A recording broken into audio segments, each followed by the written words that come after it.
À l'attention de l'auditeur. Le chapitre 3 ne sera pas lu étant donné qu'il comporte des données quantitatives qui rendraient l'écoute inaudible.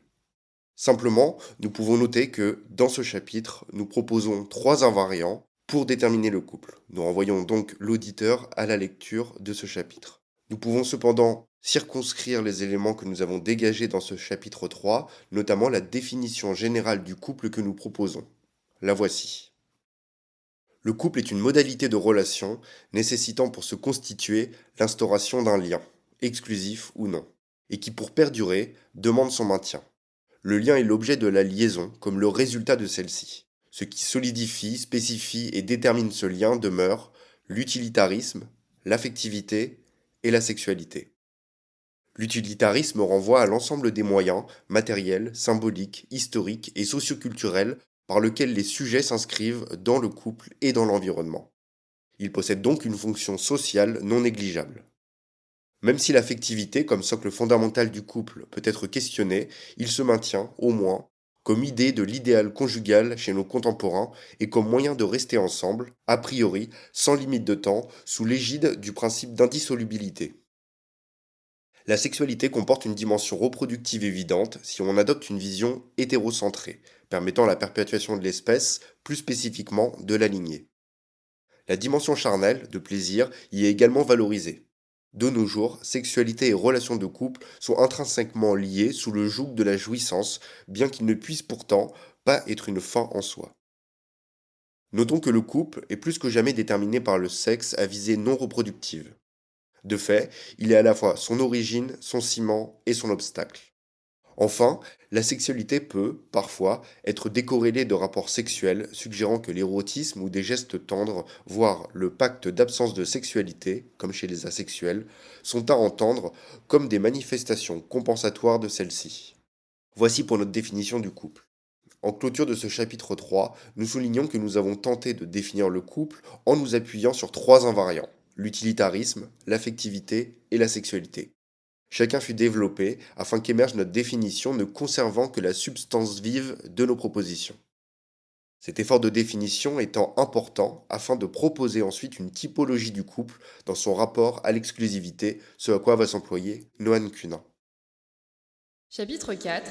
Typologie du couple dans son rapport à l'exclusivité. De nouveaux modèles relationnels émergent avec les mouvements LGBTQIA+, polyamorie par exemple, le casual sex, Eva et Luz, comme l'aventure d'un soir, les nouveaux régimes d'union des dernières décennies, tels que le Pax, voire avec l'effritement des anciennes forces instituées du couple, à l'instar du mariage. Ces mutations s'adressent à nous autres praticiens et ou chercheurs des sciences humaines avec ces questions. Qu'en est-il de l'exclusivité affective et sexuelle dans le couple d'aujourd'hui? Quelle place occupe-t-elle? Est-ce que le couple est, par définition, destiné à la fidélité réciproque et l'indissolubilité des liens? Peut-on le penser différemment en reconfigurant les normes, valeurs et principes le gouvernant depuis des siècles? Si oui, qu'est-ce que les nouvelles modalités de couple, par comparaison avec le modèle traditionnel, nous enseignent? Comment s'organise la dynamique du lien, notamment intersubjectif, au sein des nouveaux modèles relationnels? Quels idéaux les soutiennent? Quelle résistance émerge? Enfin, quelles sont les caractéristiques fondamentales de ces différents types de couples en termes d'économie psychique? Pour appréhender ces questions, il m'a semblé fondamental de dresser une typologie des couples en rapport avec la manière dont la norme d'exclusivité affective et sexuelle y est appréhendée et de classifier les modèles relationnels qui s'y adjoignent. Couple traditionnel, libre, polyamoureux, libertin, relation apatride. Pour commencer, nous réaliserons une typologie du couple dans son rapport à l'externalisation de sa relation. Ensuite, nous explorerons les spécificités des configurations coupales en découlant. Enfin, en dernier lieu, nous associerons les différents types de couples, exclusifs et non exclusifs, à la configuration relationnelle qui lui sied. En préambule, je soulignerai qu'il me semble pertinent d'envisager les variétés des liens coupaux à travers le prisme de la typologisation. Il s'agit de la science de l'analyse et de la description des formes typiques d'une réalité complexe, permettant la classification. La typologisation implique donc une classification, permettant ensuite une étude des types de couples du point de vue de leur disposition à externaliser ou non leurs relations à un tiers ou des tiers. Aussi, cette typologie permettra d'identifier les effets qu'a le degré d'externalisation affective et ou sexuelle dans le couple sur son économie psychique. Pour rappel, la sexualité renvoie, entre autres, à la manière dont l'érotisme l'acte sexuel, la psychogénitalité, les fantasmes et la pulsionalité sont appréhendés et soutenus au sein du couple en fonction de la configuration relationnelle qu'il privilégie. L'affectivité, elle, renvoie à la façon dont les affects, alliances, pensées, mécanismes de défense, si ce n'est l'ensemble des processus psychiques, tels que les effets identificatoires et/ou projectifs, sont mobilisés au sein du couple, qu'ils soient exclusifs ou non. Cela étant dit, concentrons-nous désormais sur la dimension concrète de la recherche. Qu'entendons-nous par type de couple? Sous-partie 4.1, le type exclusif et non exclusif. Le type renvoie à la manière dont l'exclusivité sexuelle et affective est considérée par l'objet couple. Dans un effort de typologisation, je propose de considérer que le couple peut l'envisager sous deux formes différentes, exclusive et non exclusive. Je propose de décrire les caractéristiques de ces deux types de couples. Premièrement, le couple exclusif. Il repose sur une relation monogamique, c'est-à-dire que les sujets du couple ont un partenaire sexuel et une relation affective unique, donc exclusive. Ils ne partagent pas, en principe, le partenaire avec une tierce personne sur ces plans-ci. J'utilise les termes en principe, puisqu'il peut exister des configurations où le ou les partenaires entretiennent ou comptent entretenir une relation adultérine qui remet en cause le principe d'exclusivité. Néanmoins, celui-ci a comme caractéristique d'être caché, non officiel, secret. Il s'agit donc d'une transgression du contrat d'exclusivité. La partie 4 se centrera sur la non-exclusivité transgressive. Deuxièmement, le couple non exclusif. Il repose sur une relation coupable plurielle. C'est-à-dire que les sujets l'habitant peuvent avoir plusieurs partenaires sexuels et/ou plusieurs relations sentimentales en simultané, sans que cela soit une transgression du devoir de fidélité. C'est-à-dire que cette non-exclusivité est éthique, nous le verrons dans la partie 5. En fonction du modèle de couple, polyamorie, couple libre par exemple, le seuil de tolérance de l'externalisation relationnelle évoluera. L'autorisation est uniquement sexuelle chez les uns, couple libre et aventure d'un soir, uniquement affective chez d'autres, polyamour asexuel, dans une alternance ou simultanéité chez les derniers, polyamour. Quoi qu'il en soit, le contrat établi entre les partenaires est souvent reconnu d'eux et relativement consenti. Notre typologie en construction étant amorcée, tentons d'aller plus loin. Ceci puisqu'il existe, en fonction de chaque type de couple, des modalités particulières pour faire couple, c'est-à-dire une façon précise d'apprécier l'exclusivité sexuelle et/ou affective en fonction du type de couple qu'on privilégie. Celle-ci déterminera, spécifiera et, quelque part, donnera une identité à l'objet couple. Voyons lesquels. Sous-partie 4.2, les configurations des modèles relationnels selon le type de couple. Par modèle de couple, nous entendons un schème de référence et modèle de conduite, dans le champ de la coupalité ici, basé sur la culture admise, établie dans une société et qui est acquise quasi spontanément par chacun des membres qui y vivent. Birou. Le modèle coupal caractérise encore davantage la dynamique de la relation que le type de couple, exclusif ou non. En ce sens où des normes spécifiques, voire des incorpora, rouchis, relativement partagés par celles et ceux qui adhèrent au modèle en question suivent. Cela organise ainsi la dynamique de couple. Les modèles que nous allons présenter sont des configurations relationnelles qui spécifient davantage nos deux ensembles généraux que sont le type exclusif et non exclusif. Autrement dit, notre typologie classifiera 5 modèles: le couple traditionnel, libertin, libre, polyamoureux et apatride, étant réciproquement répartis en deux groupes, celui des couples exclusifs et celui des non exclusifs. Nous allons à présent décrire chaque modèle. Le modèle traditionnel. Ce terme de traditionnel est à prendre ici dans son acception contemporaine. Comme la partie 3 à venir le démontrera, le couple d'aujourd'hui n'est plus nécessairement institutionnalisé par le mariage. Autrement dit, il n'est plus garanti par les institutions. Smadja. Le dit modèle traditionnel, dans cette recherche, concernera l'ensemble des couples monogames, c'est-à-dire engagés dans un type relationnel exclusif, tant sur le plan sexuel qu'affectif. Autrement dit, le lien coupal implique qu'aucun des partenaires ne doit entretenir des rapports sentimentalo-sexuels avec un tiers amant. L'alliance coupale repose sur un contrat régi par deux principes fondamentaux. Premièrement, la fidélité réciproque. Deuxièmement, l'indissolubilité du lien. C'est-à-dire qu'ils s'engagent avec le projet de rester ensemble, en principe, sur du long terme. Ce modèle, majoritaire en France, est hérité, en partie, de notre ancrage judéo-chrétien. Nous étendrons cette considération. Le modèle libertin. Ce modèle de relation n'est pas nouveau. Ses débuts remontent au début du XVIIe siècle. Sans doute en 1620, dans l'aristocratie. C'est davantage une révolte contre l'ordre ecclésial, où les libertins, cherche le scandale, se moque des prédicateurs, affecte de ne pas observer la règle du jeûne et de l'abstinence, chante dans les cabarets des couples impies et obscènes. Notons que le libertinage contemporain est régulièrement encadré dans des espaces qui lui sont dédiés. Comme le souligne Capucine Moreau, aujourd'hui perdurent les clubs ou saunas libertins, qui coexistent avec les sites libertins nombreux, permettant de rencontrer d'autres couples à domicile. Cela étant dit, demandons-nous, qu'entendons-nous par libertinage?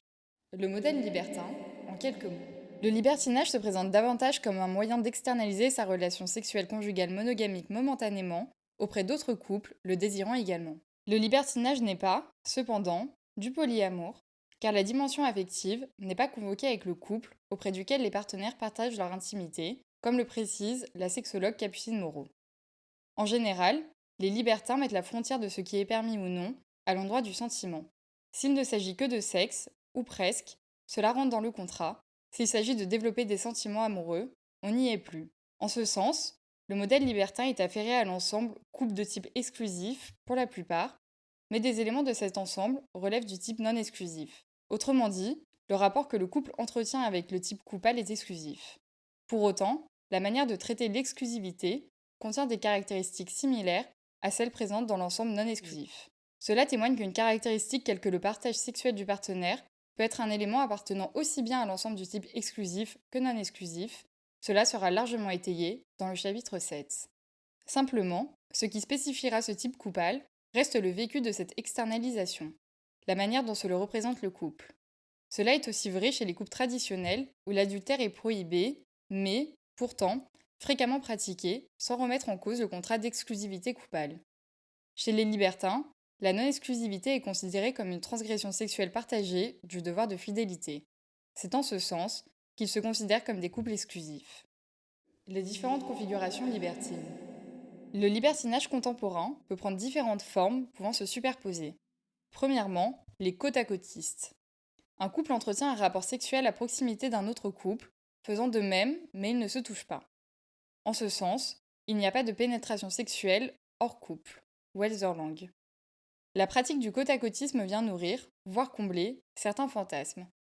En faisant l'amour en présence de personnes qui pratiquent le même genre d'activité, l'un ou l'autre des partenaires réalise de son fantasme de s'exhiber au regard des autres dans une activité généralement plus intime. Michaud. Deuxièmement, le mélangisme. Le couple entretient des relations érotiques avec d'autres personnes, mais sans pénétration via les organes génitaux. Sera plutôt privilégié des préliminaires. Caresses, cunilingus, masturbation, fellation, pénétration avec les doigts. Mimouni. Les candolistes, où l'un ou les partenaires jouissent en regardant ou en sachant que leur moitié pratique une activité sexuelle avec un autre. Cela convoque puissamment les tendances voyeuristes et exhibitionnistes, étant pour l'occasion le pivot de l'excitation érotique.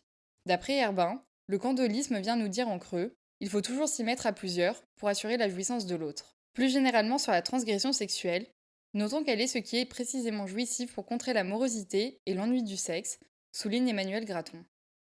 Quatrièmement, les échangistes ou sigisbés. Les personnes échangent leur partenaire momentanément, avec ou sans pénétration. C'est une ouverture au tiers, mais contrôlée. Les enquêtes montrent que les échangistes sont des couples non seulement fidèles, mais attachés à l'idée de fidélité dans la vie ordinaire. Pour maintenir cet idéal de fidélité, ils préfèrent organiser et décident communément les temps d'infidélité pour en avoir la maîtrise. Chaumier. Cela évite que les partenaires développent un lien trop privilégié avec l'amant.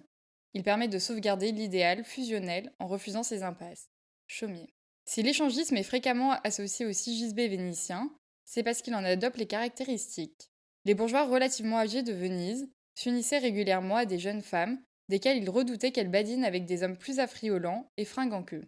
Se développa alors la pratique des sigisbés, un échangisme archaïque, en somme, où le sigisbé habitait dans le même immeuble. L'époux avait ainsi une relative certitude que sa jeune épouse entretenait des relations charnelles qu'avec un seul autre homme.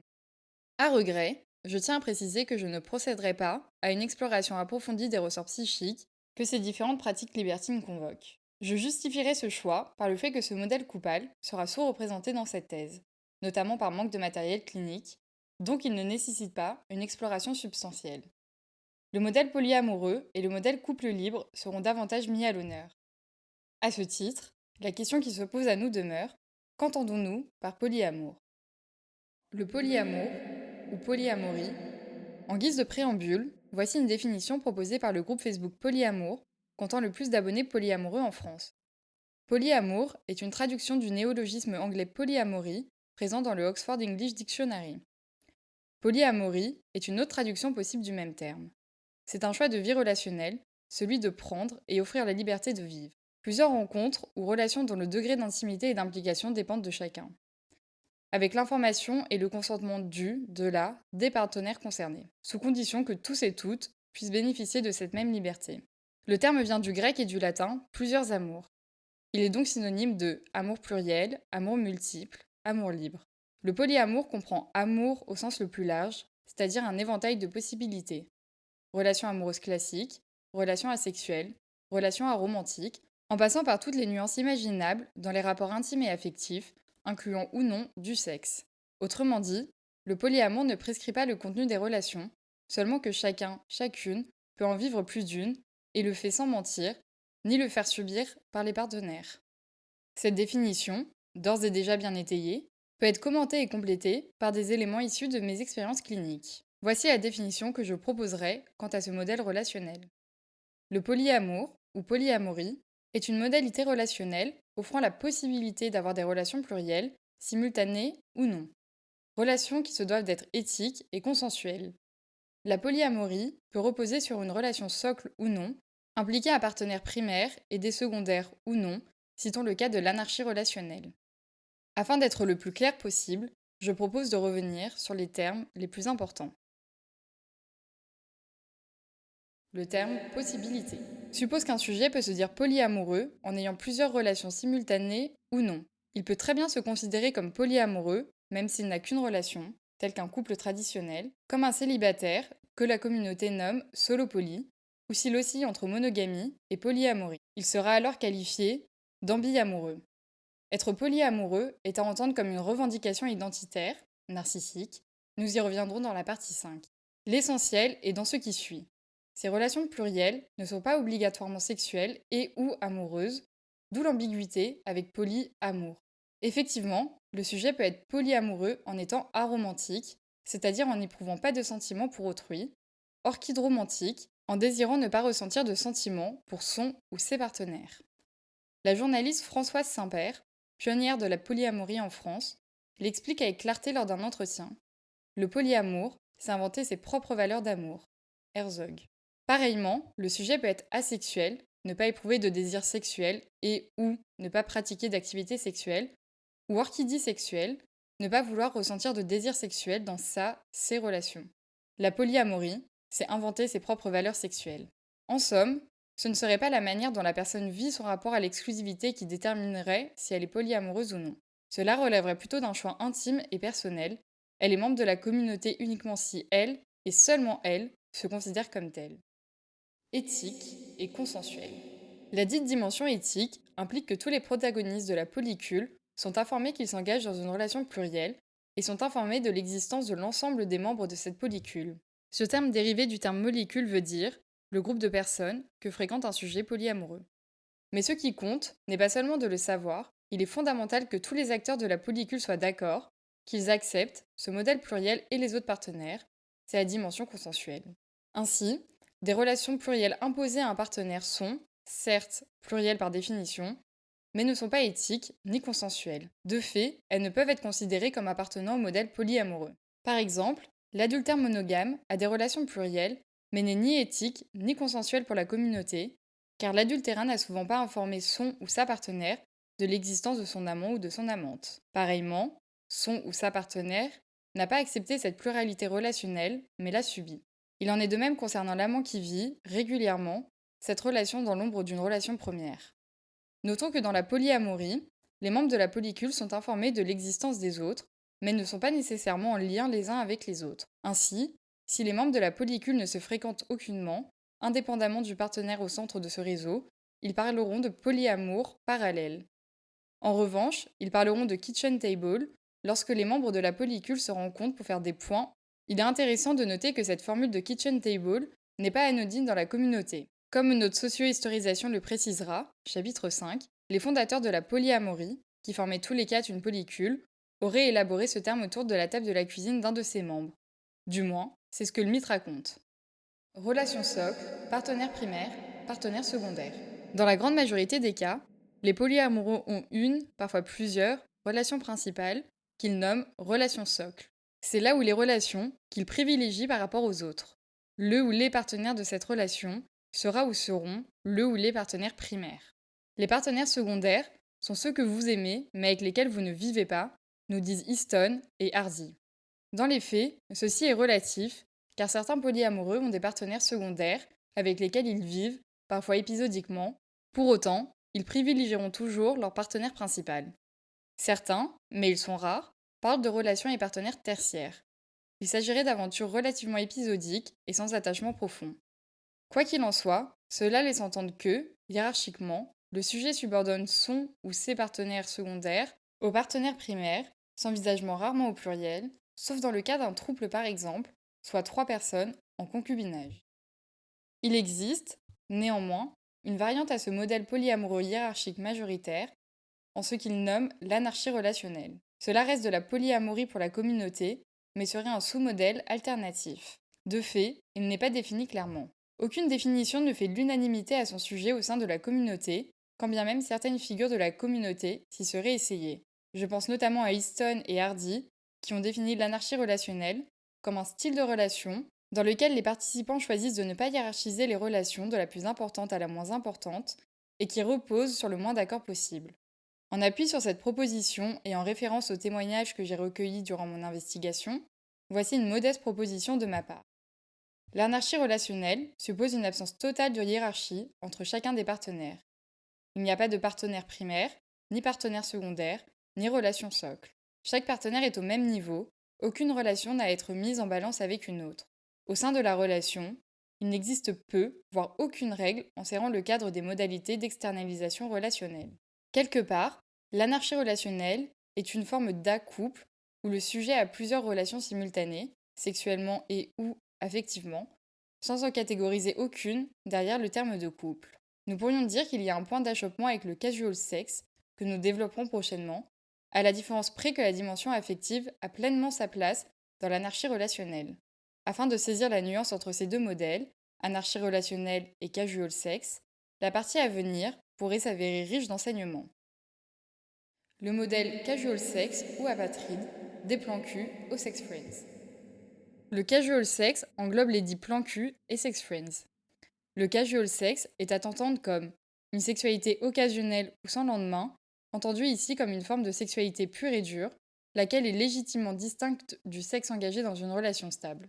Le casual sex a évolué jusqu'à devenir une forme sociale distincte, connue sous différentes appellations, comme plan cul, sex friends ou amis avec bénéfice, résume Eva Illouz. C'est une relation où, généralement, la dimension sexuelle prévaut et où l'amour est absent, voire prohibé. Dans le casual sex, il est important de distinguer plus précisément le plan cul du sex friend, qui sont des sous-modèles de la modalité principale casual sex. Les plans cul et sex friends ne seront pas investis pareillement par les sujets et impliquent une dynamique relationnelle différente. Voyons en quoi, en débutant par une exploration de la configuration plan cul. Approche métalinguistique du plan cul. Il s'agit d'une pratique relationnelle où l'enjeu principal demeure le rapport sexuel. Cependant, malgré la sémantique de la formule, le plan cul ne privilégie pas nécessairement une sexualité rectumocentrée. Pourquoi utilise-t-on le lexème cul plutôt que sexuel lorsqu'on désigne ce mode relationnel? Yves Sarfati, professeur de psychiatrie et psychanalyste, s'est penché en 2018 sur une analyse éclairante de la question. Il avance 3 voies explicatives que nous compléterons. Premièrement, le terme Q gomme l'orientation sexuelle et l'identité de genre. Que l'on soit homo, hétéro, pan, demi ou bisexuel, chacun peut recourir à la pénétration anale, qu'il soit pénétré et ou qu'il pénètre. L'expression plan cul introduit symboliquement une non-discrimination autant en termes de pratique qu'en termes de personnes avec la ou lesquelles elle est réalisée. Deuxièmement, l'anus est un réceptacle contraceptif, souligne l'auteur. Une pénétration anale est la promesse anatomique qu'aucune grossesse n'adviendra. Étant donné que le plan cul est une aventure sexuelle éphémère, cette sémantique se place au service de ce contre quoi ce sous-modèle relationnel se défend. Un lien indéfectible et un potentiel attachement à terme. Effectivement, si parentalité il y a par la suite d'un rapport, cela scelle, sans mauvais jeu de mots, le lien entre eux, et c'est bien de cela que le plan cul se protège. Troisièmement, Conséquence sans doute de la dimension non procréatrice du rectum, la pratique anale s'inscrit dans ce que Freud désignait comme une transgression anatomique. Seulement, ici, cette transgression est valorisée car l'activité sexuelle a les avantages, le plaisir pouvant aller jusqu'à la jouissance, mais sans les désavantages, comme la grossesse. Le cul, entre guillemets, c'est une activité sexuelle exclusivement récréative, sans peur du lendemain. C'est peut-être d'abord cela un plan cul, la garantie d'une sexualité récréative, non procréative, résume Sarfati. Nous saisissons désormais la symbolique du terme cul, mais qu'en est-il de celle de plan? Elle peut être comprise qu'à partir du moment où nous l'appréhendons lexicographiquement. Soit le plan désigne une surface, unie, plat, sans inégalité de niveau, sans courbure.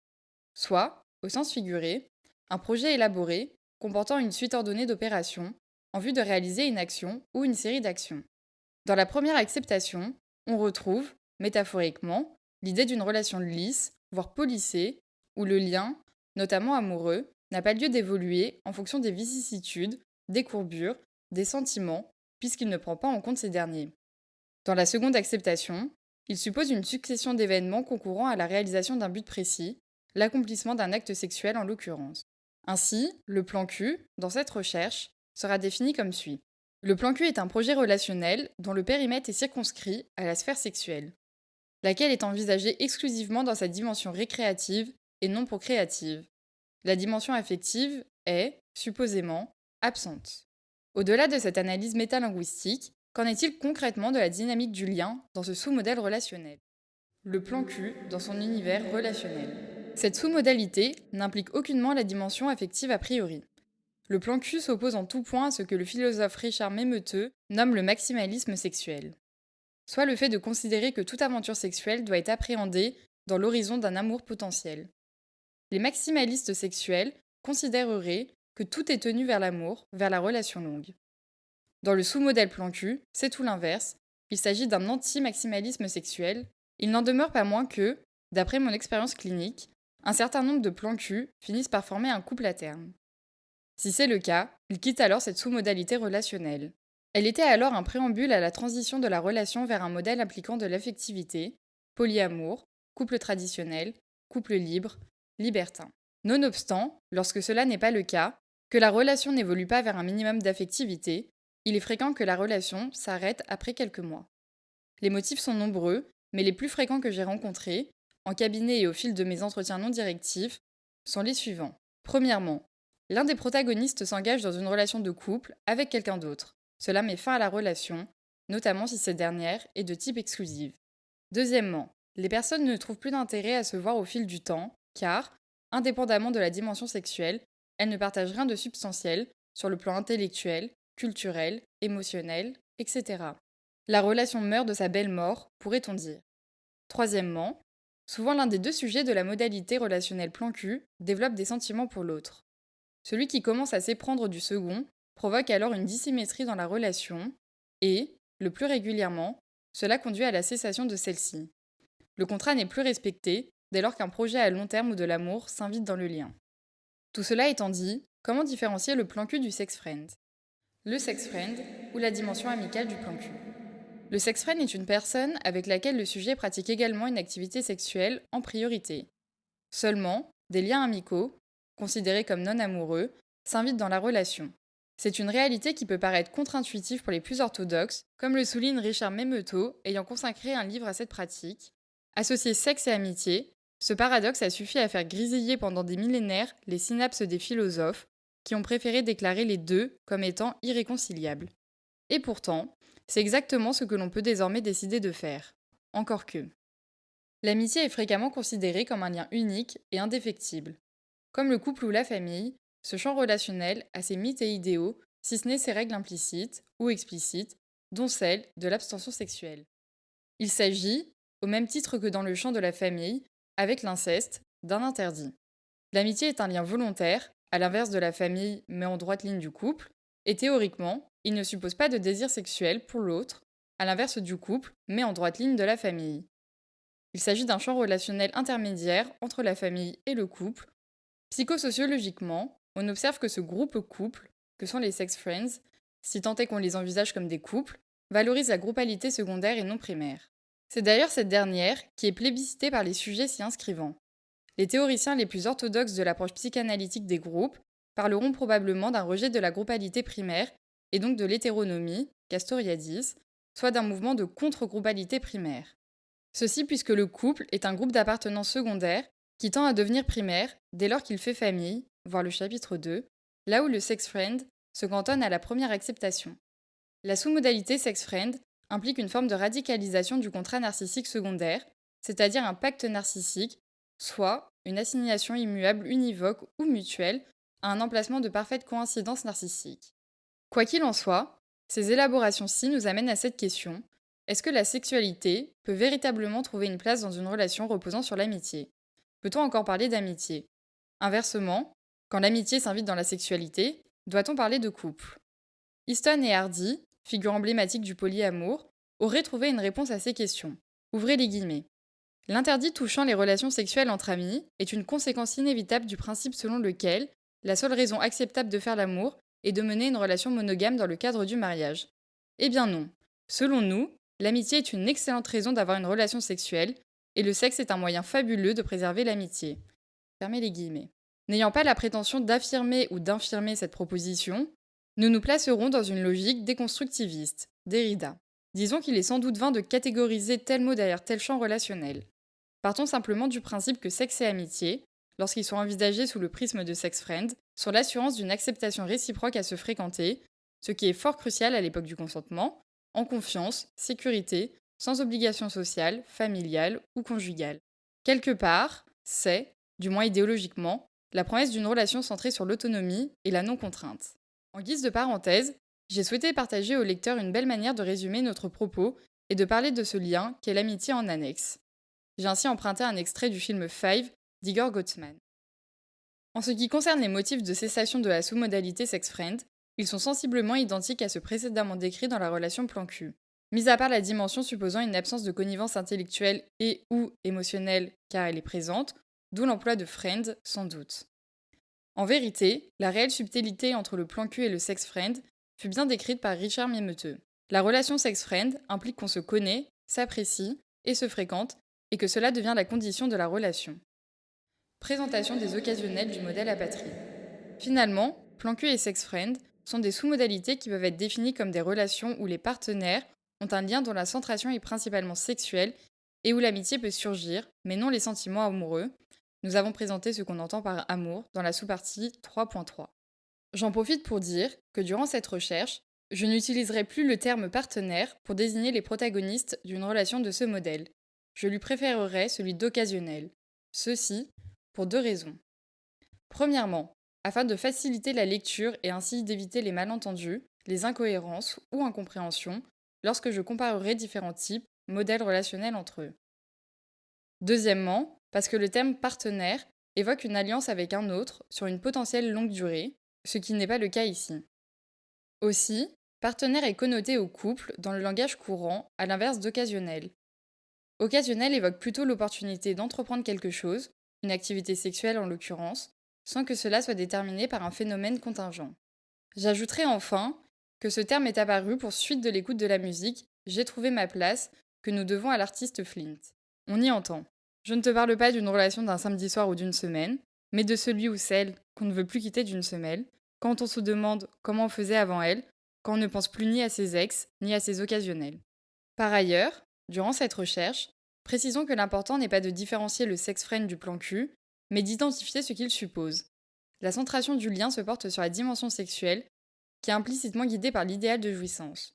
Rappelons également que plan cul et sex-friend sont des sous-modèles relationnels du modèle principal qui est le casual sex. Durant cette recherche, je propose de nommer ces relations appelées casual en employant un autre terme, celui de relation apatride. Effectivement, je préfère ne pas employer un anglicisme pour diverses raisons, mais deux sont principales. Premièrement, casual n'est nullement monosémique, ce qui n'apporte donc aucune consistance sémantique à son emploi. Deuxièmement, au risque de paraître chauvin, utiliser cet anglicisme induit que casual et sexe auraient une rigueur sémantique qui viendrait pallier un vide de notre lexique français, pourtant plantureux.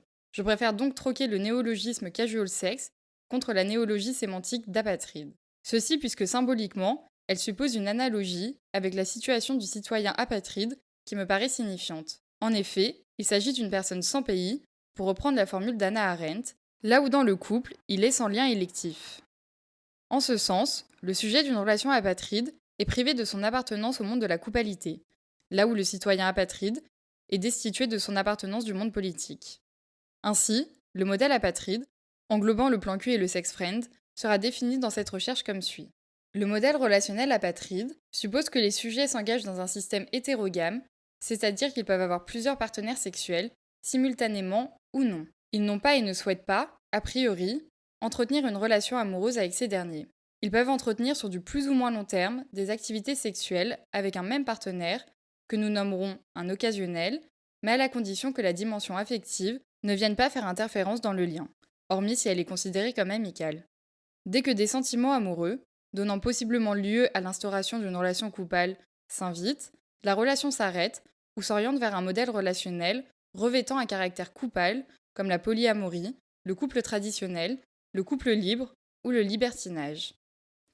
Cela étant dit, intéressons-nous désormais à une dernière modalité de couple relevant du type non exclusif, le dit couple libre. Le couple libre. Il se situe à la frontière du couple traditionnel, polyamoureux, libertin, voire de la relation apatride. Il emprunte des caractéristiques de chaque modèle, tout en rejetant d'autres. En revanche, typologiquement, nous pouvons clairement le situer comme un mode relationnel non exclusif. Essayons d'identifier ces caractéristiques. Le couple libre suppose, à l'instar d'un couple traditionnel, libertin ou polyamoureux, que les protagonistes ont un partenaire primaire. Là où il y a un achoppement avec la polyamorie, reste que le partenaire primaire du couple libre peut avoir des relations sexuelles avec des secondaires, le plus souvent en l'absence de la complicité du partenaire primaire, à l'inverse du modèle libertin, où les activités se font en binôme. Nous emploierons plutôt le terme occasionnel dans le couple libre pour qualifier ses partenaires périphériques, terme que l'on retrouve dans la relation apatride, car le lien avec ces derniers n'a pas vocation à s'inscrire dans le temps et, surtout, n'implique aucunement des sentiments amoureux ou affectifs. C'est ici la grande différence avec le polyamour, supposant la possibilité de liens sentimentaux et ou sexuels avec les partenaires secondaires. Dans le cadre du couple libre, les rapports avec les occasionnels se limitent à la sphère sexuelle, à l'instar de la pratique plan cul et du modèle libertin. Ainsi, comment définir ce modèle à la frontière des autres ? Voici une proposition s'inspirant quelque peu de celle proposée dans le modèle polyamoureux. Le couple libre suppose l'existence d'un partenaire principal, avec lequel le sujet entretient une relation sentimentalo-sexuelle. S'y adjoignent des occasionnels, avec lesquels le sujet a l'opportunité d'entretenir des activités sexuelles, généralement éphémères, où aucun sentiment affectif ne doit advenir. Ce modèle externalisé repose sur un cadre éthique et consensuel. On retrouve à nouveau un lien avec le polyamour. Dans le couple libre, les partenaires primaires sont d'accord pour que l'autre puisse entretenir des liaisons sexuelles, dimension éthique, et en sont, le plus souvent, avertis, dimension consensuelle. Il en est de même pour les occasionnels du partenaire primaire, qui sont informés de l'existence du partenaire principal. De même, les occasionnels consentent à ce que la relation se limite à la dimension sexuelle. Le couple libre implique naturellement beaucoup de communication dans la relation socle, où le lien est enserré par un certain nombre de règles fixant les limites de l'externalisation. Voici quelques exemples. Les relations avec un occasionnel se limitent à une fois. L'occasionnel ne doit pas appartenir à la constellation amicale de l'un ou de l'autre. Si des sentiments amoureux émergent avec un occasionnel, il faut cesser immédiatement la relation avec celui-ci. Les relations avec l'occasionnel se limitent à une activité sexuelle, aucune activité extrasexuelle n'est envisageable, restaurants, loisirs, etc. Nous explorerons les subtilités de la vie intime du couple libre dans la partie 5. En guise d'ouverture, je propose 2 questions à laquelle nous tenterons de répondre au fil de cette recherche. En s'éloignant de la dimension affective, au profit d'une survalorisation de la dimension sexuelle qui délivre une forme de jouissance palpable et immédiate, contre quoi lutte l'apatride et le sujet du couple libre fréquentant des occasionnels. En mettant en acte leur volonté qu'il y ait une absence de sentiments amoureux et en surinvestissant la jouissance, par extension en étant porté par cet idéal, le sujet n'affirme-t-il pas la phrase de Lacan « Quand on aime, il ne s'agit pas de sexuel ».